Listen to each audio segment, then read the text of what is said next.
আওয়াজ হয়।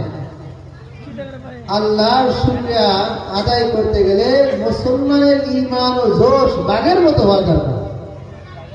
তো ভাই মহতরম দোস্ত বুজুর্গ, আরো একবার আমরা আল্লাহর শুকরিয়া আদায় করি, সকলে বলি আলহামদুলিল্লাহ। মাশাআল্লাহ। তারপর বিশ্ব নবী, শেষ নবী, মহানবী, শ্রেষ্ঠ নবী সাল্লাল্লাহু আলাইহি ওয়াসাল্লামের প্রতি মহাব্বতের সহিত দুরূদ শরীফ পড়ে সবাই বলি সাল্লাল্লাহু আলাইহি ওয়াসাল্লাম।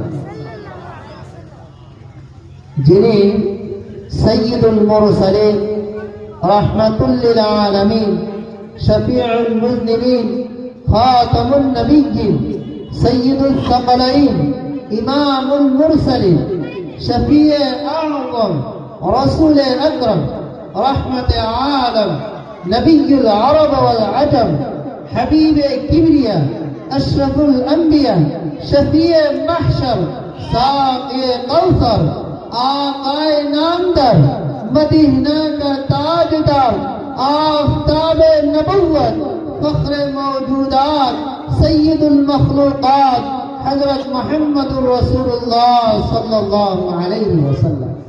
এতক্ষণ যে পড়লাম সমস্ত কিছু মুহাম্মদুর রাসূলুল্লাহ সাল্লাল্লাহু আলাইহি ওয়াসাল্লামের বিধি, বলেন না সুবহানাল্লাহ। সর্বপ্রথম ধন্যবাদ